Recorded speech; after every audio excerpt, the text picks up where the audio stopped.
Pourquoi? Parce que c'est le podcast qui répond à tous tes pourquoi.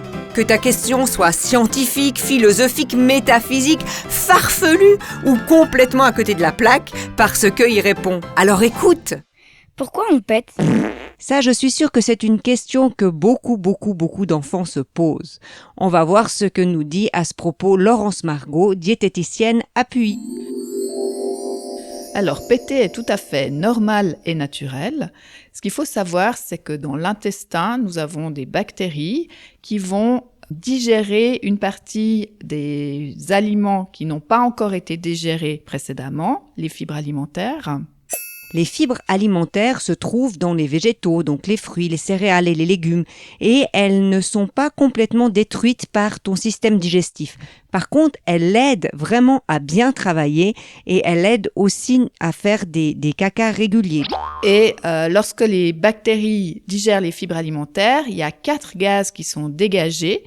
99% de ces gaz n'ont pas d'odeur et 1% contient des agents soufrés, ces agents qui sentent un peu comme l'œuf pourri ou le chou pourri. C'est ce qui donne l'odeur désagréable et d'épais.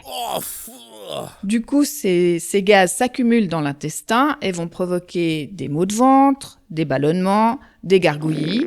Et pour être éliminés d'une façon ou d'une autre, ils vont sortir par l'anus et c'est ce qui forme l'épais.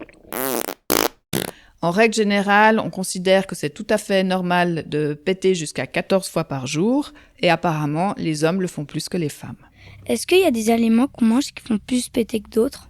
Les aliments qui suscitent des gaz sont de différentes sortes. Tu peux déjà avoir tout ce qui est légumineuse, donc c'est les graines de haricots, les pois, les lentilles. Tu peux avoir certaines familles de légumes, comme la famille des choux ou bien l'ail ou l'oignon.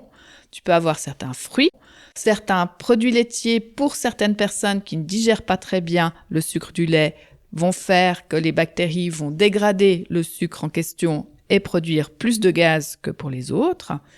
Ou les boissons gazeuses, là ça va être soit parce que le gaz qu'elles contiennent doit être éliminé, mais cette fois ce sera plutôt sous forme d'euro, soit parce que certaines boissons gazeuses sucrées le sont avec un sucre qui s'appelle le sorbitol, qui lui n'est pas très bien absorbé au niveau de l'intestin et va faire en sorte que les bactéries produisent des gaz.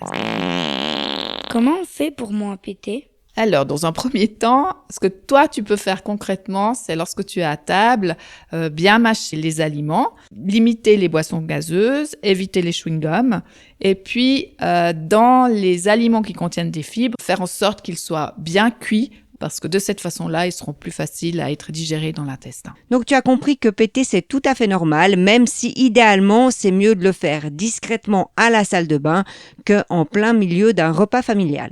À bientôt, ciao!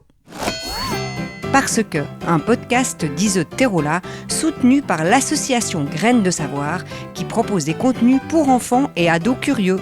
Si tu as une question pour un prochain épisode, tu peux l'envoyer à parcequelepodcast@gmail.com. À bientôt avec la réponse.